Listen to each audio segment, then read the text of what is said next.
minggu yang sebelumnya itu. Yang minggu kemarin, stakeholder dan fungsi dari manajer. Ada nggak dipelajari? Stakeholder itu apa yang dimaksud dengan stakeholder? Nah, nggak ada yang download ya materinya di Classroom? Ada, Bu. Ada enggak? Ada, Bu. Ada, Bu. Ada ya. Kalau yang sistem struktur organisasi itu minggu satu lagi, minggu ketiga ya. Minggu keempat, minggu kemarin itu materinya tentang stakeholder dan tugas-tugas dari manajer proyek. Ya. Oke, nah hari ini kita lanjutkan dengan materi baru, yaitu sistem dan gaya kepemimpinan pada proyek konstruksi.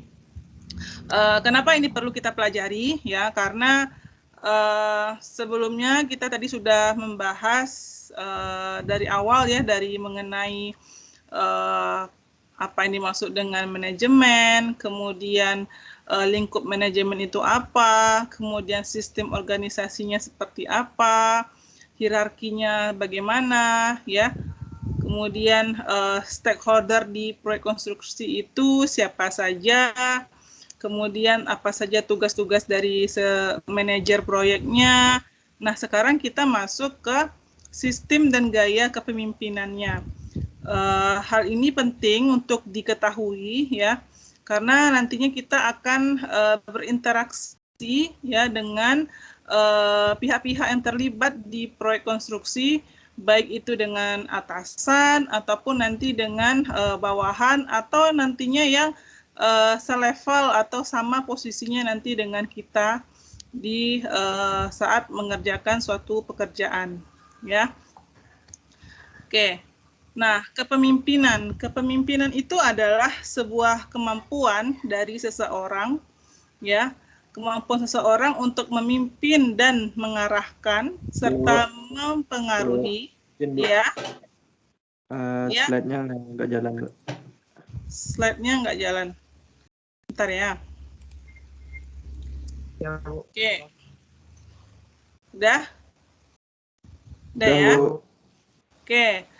Yang akan kita bahas itu adalah mengenai kepemimpinan. Nah, apa itu kepemimpinan? Kepemimpinan adalah kemampuan seseorang ya, kemampuan seseorang dalam memimpin untuk mengarahkan seseorang atau mempengaruhi seseorang, mendorong bahkan mengendalikan seseorang ataupun bawahannya ya untuk bisa melakukan sesuatu pekerjaan atas sukarela ya untuk mencapai suatu tujuan. Jadi yang dimaksud dengan kepemimpinan adalah kemampuan dari seseorang untuk mempengaruhi ataupun untuk mendorong ataupun untuk mengendalikan orang atau bawahannya untuk mengerjakan sesuatu dalam mencapai suatu tujuan. Nah, kenapa kepemimpinan ini penting ya? Karena ketika kita sudah amanahkan sebuah posisi atau sebuah jabatan, kita harus memiliki aspek ataupun nilai kepemimpinan dalam menjalankan pekerjaan kita atau tugas kita yang nanti diberikan oleh atasan kita.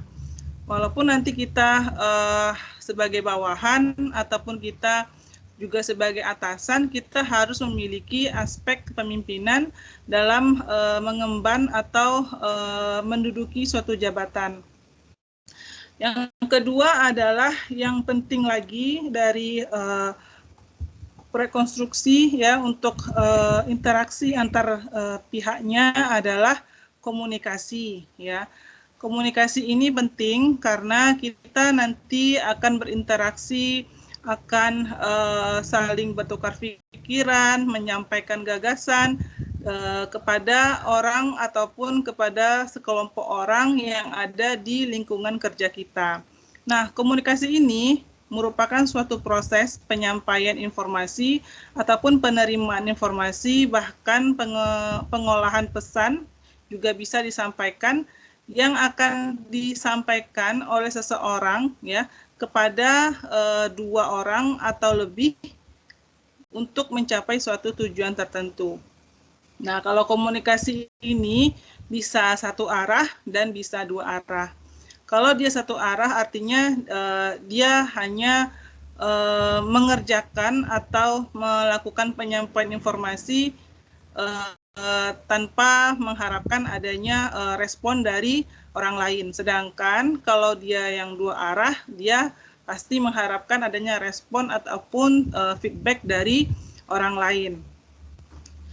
Nah, untuk jenis-jenis komunikasi ya ada 3 jenisnya. Yang pertama komunikasi dengan cara penyampaian ya. Komunikasi dengan cara penyampaian ini juga terbagi 2.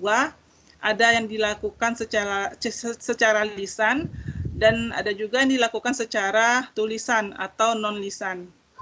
Ya, seperti saya bicara dengan mahasiswa yaitu lisan ya, langsung ya. Ada penyampaian melalui suara ya. Sedangkan kalau tulisan itu dia penyampaiannya tertulis ya, menggunakan media alat tulis ataupun media surat menyurat. Itu yang dimaksud dengan komunikasi secara tulisan. Berikutnya, untuk komunikasi menurut perilaku juga dibagi dengan 2, yaitu ada komunikasi formal dan komunikasi informal. Ya, kalau komunikasi formal ini contohnya adalah misalnya kita berkomunikasi dengan mahasiswa dengan dekan ya di kampus, yaitu komunikasinya formal ya, dia resmi ya. Sedangkan komunikasi informal itu bisa misalnya Anda berbicara ataupun diskusi dengan teman sebaya ya, dengan teman di kampus ya, itu informal, dia tidak resmi, jadi dia tidak butuh kalimat ataupun kaedah-kaedah yang membuat dia itu menjadi formal ya. Jadi kalau informal itu bebas ya, bebas maksudnya di sini tidak harus mengikuti kaedah-kaedah untuk komunikasi yang formal. Kemudian untuk komunikasi menurut ruang lingkup terbagi lagi menjadi 2, yaitu komunikasi internal dan komunikasi eksternal.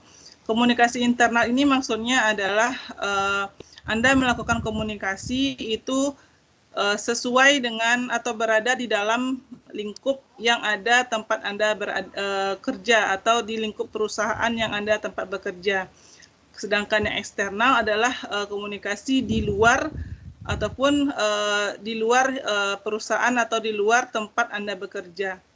Misalnya Anda melakukan komunikasi dengan manajer HRD. Nah, HRD di perusahaan Anda misalnya si A ya. Jadi Anda itu telah melakukan komunikasi secara internal. Tapi kalau Anda sudah berbicara dengan manajer dari perusahaan lain ataupun dari instansi lain, itu sudah disebut dengan komunikasi eksternal atau di luar dari perusahaan tempat kita bekerja. Nah, itulah dia jenis-jenis komunikasi yang biasa dipakai, yang biasa digunakan dalam sehari-hari, baik itu di lingkungan proyek konstruksi maupun dalam kegiatan sehari-hari.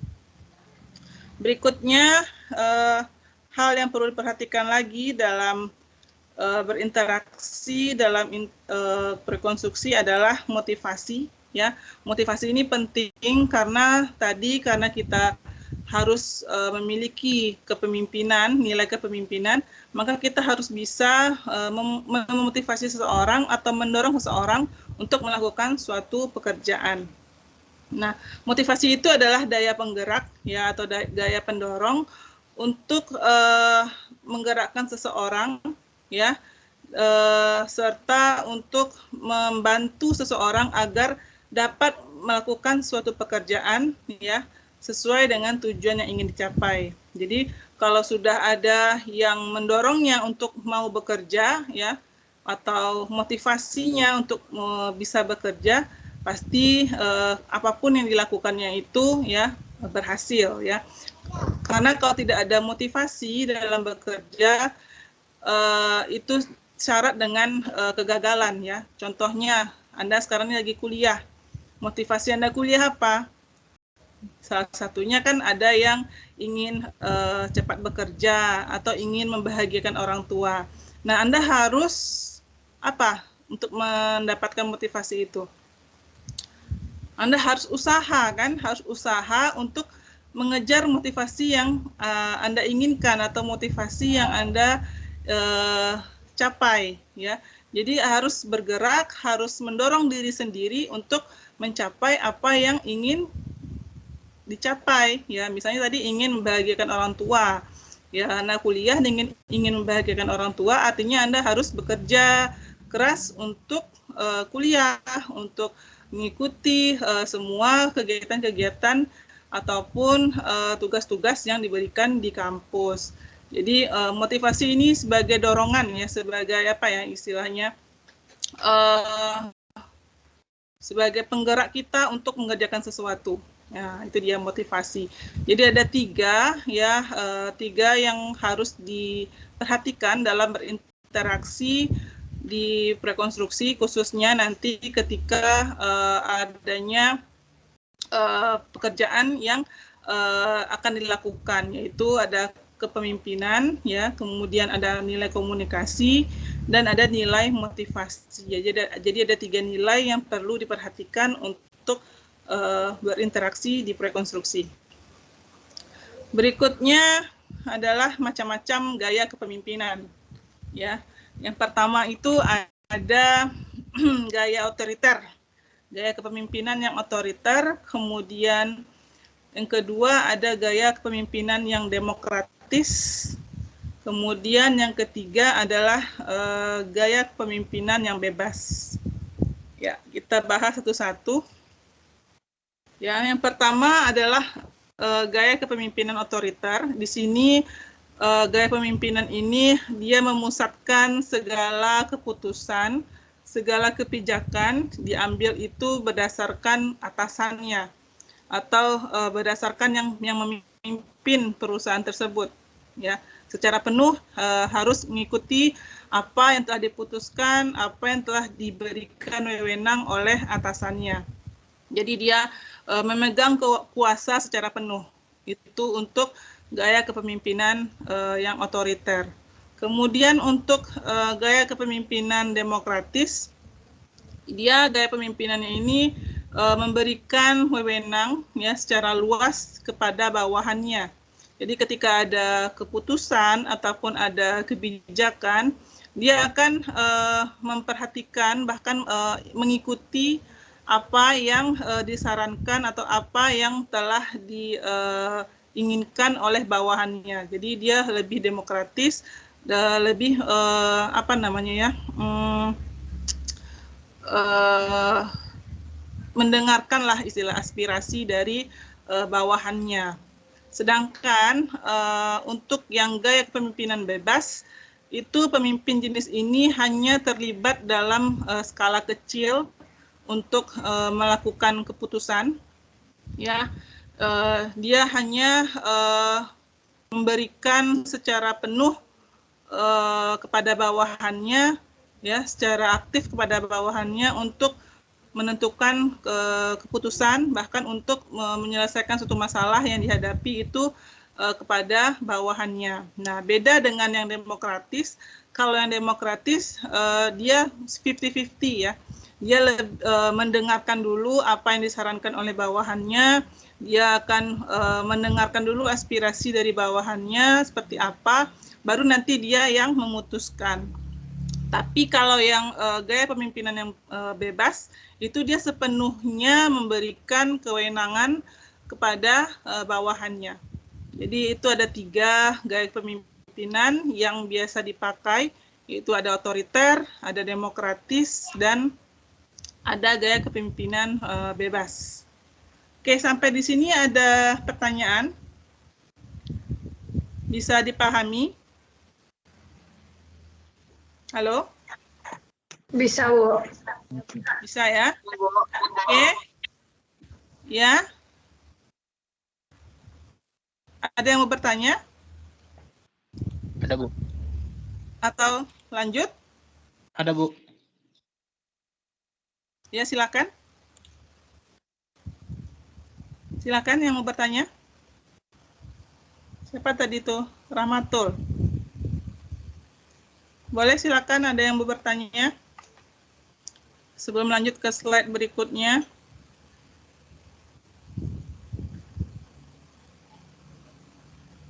Halo? Nggak ada? Nggak ada, Bu. Lanjut, Bu. Oke, lanjut ya. Ada siapa tuh? Silakan. Nggak ada, Bu. Oh, nggak ada. Bu. Oke. Berikutnya kita lanjut ke sistem kepemimpinan ya.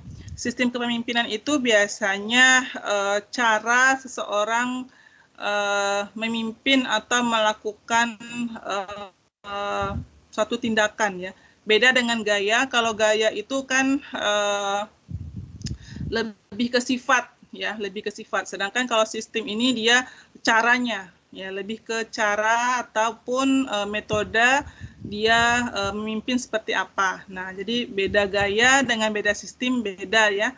Kalau gaya itu lebih ke sifat ya, itu lebih ke sifat. Kalau sistem itu dia lebih ke cara ataupun ke metode dia bagaimana memimpin suatu perusahaan atau suatu struktur organisasi.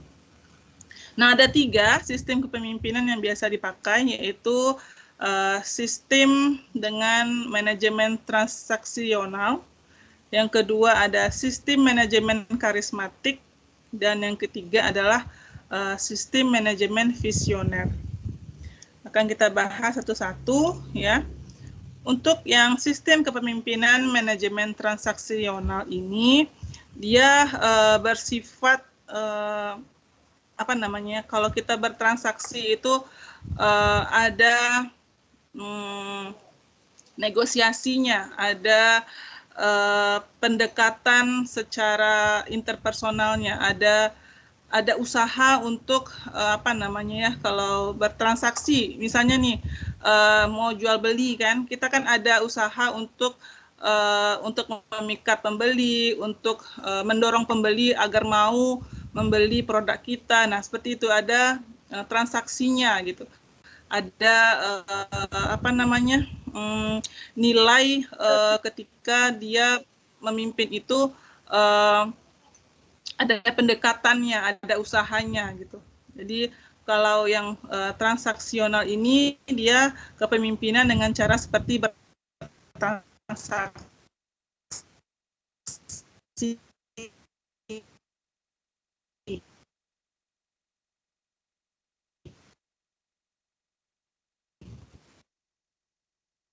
ya. Manajer biasanya melakukan pendekatan dalam internasional seorang atau bawahannya agar sama-sama mencapai suatu tujuan tertentu pada perusahaan tersebut.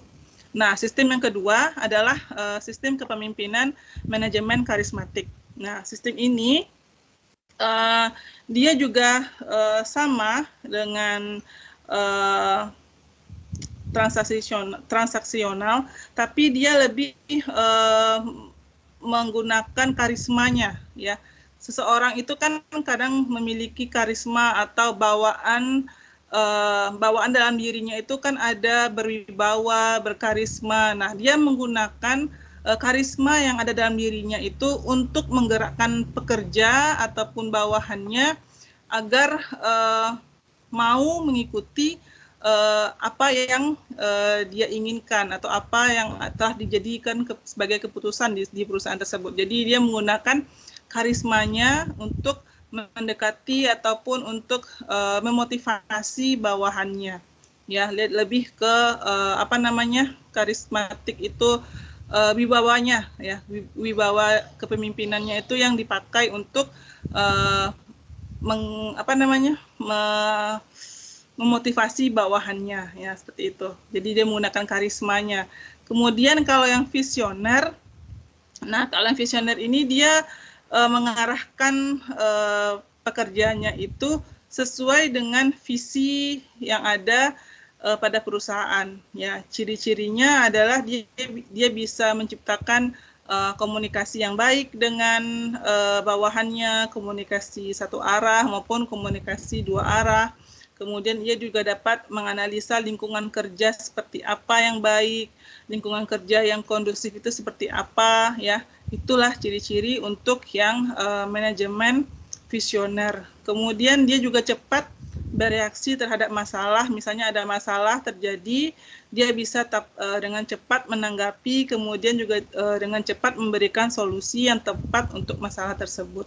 Jadi ada 3 sistem kepemimpinan yang biasa dipakai, ada yang transaksional, kemudian ada yang karismatik, dan ada sistem kepemimpinan yang visioner.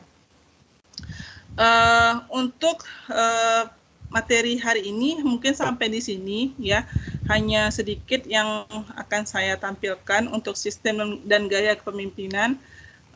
Tapi kita akan tanya jawab, nanti ada suatu tugas ya, suatu tugas berupa gambaran atau apa namanya ini ya, sebuah masalah ya, sebuah masalah atau gambaran, dan kita harus mencarikan solusinya seperti apa ya. Oke, masalahnya seperti ini ya, ada seorang manajer bernama Insinyur Wijaya. Dia telah menjadi manajer sudah lama ya, kemudian dia juga berpengalaman 6 bulan lebih di Departemen Produksi. Nah, Insinyur Wijaya ini bekerja di suatu perusahaan yang lain, tapi dia sudah pensiun. Kemudian dia bersemangat lagi untuk bergabung di perusahaan tersebut. Walaupun dia sudah pensiun, dia bergabung lagi. Kemudian beberapa dari karyawan menunjukkan sikap yang tidak puas dan agresif. Nah, pada suatu jam makan siang, Insinyur Wijaya bertanya kepada salah satu manajer, apakah dia mengetahui tentang semangat kerja yang rendah dalam Departemen Produksi. Nah, kemudian manajer tersebut menjawab bahwasanya ia mendengar secara informal melalui komunikasi dengan salah satu karyawan bahwa karyawan bagian produksi merasa tidak senang dengan pengambilan semua keputusan yang dibuat sendiri oleh Insinyur Wijaya. Kemudian Insinyur Wijaya menjelaskan bahwa di tempat dia bekerja dahulu, semua keputusan yang dia buat itu harus diikuti dan harus dilakukan oleh semua karyawan, dan ia memiliki tanggung jawab untuk menanggung resiko apa aja yang akan terjadi, yang akan ditanggung oleh beliau sendiri. Nah, menurut Anda semuanya ya, apakah komunikasi yang dilakukan oleh manajer Departemen Produksi dan Keuangan tersebut seperti apa sebaiknya? Kemudian gaya kepemimpinan apa yang harusnya dipakai oleh Insinyur Wijaya, ya. Kemudian bagaimana keuntungannya dan kelemahannya. Kemudian bandingkan motivasi bawahan Insinyur Wijaya sekarang dan dulu sewaktu dia bekerja di perusahaan perminyakan. Dan yang terakhir, apakah konsekuensinya jika Insinyur Wijaya tidak dapat merubah gaya pemimpinannya? Apa saran kalian nanti untuk perusahaan tersebut untuk merubah keadaan? Nah, sekarang tugasnya ini ya, jadi silakan nanti dibaca-baca lagi seperti apa situasi dari masalahnya, dan Anda berikan solusinya. Seperti apa solusi yang baik atau solusi yang sesuai untuk masalah dari manajer proyek kita ini yang bernama Insinyur Wijaya. Kira-kira paham tugasnya? Paham, Bu. Paham ya? Paham, Bu. Ya, jadi kan ini berkaitan dengan materi yang barusan saya sampaikan, bagaimana cara berkomunikasi, kemudian gaya kepemimpinan, sistem kepemimpinannya, ya. Silahkan Anda berikan sarannya, kemudian pilihan mana yang cocok untuk masalah ini. Oke, ada pertanyaan? Bu, Ada pertanyaan? Ya, silahkan. gaya kepemimpinannya tuh harus salah satu aja gitu, Bu? Iya, salah satunya yang menurut Anda cocok. Yang mana? Oh, berarti salah satu aja ya, Bu? Iya, salah satu. Kira-kira yang mana yang cocok terhadap masalah yang dihadapi oleh Insinyur Wijaya. Ada lagi?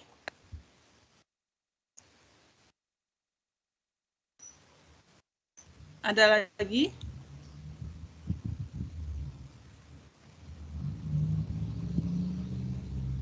Tidak ada?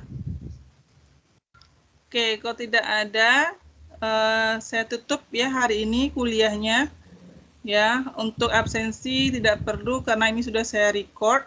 Ya, jadi nanti saya cek aja sendiri siapa yang absen, siapa yang hadir dari awal sampai akhir. Oke ya, berarti tidak ada pertanyaan ya, bisa ya soalnya. Bisa, Bu.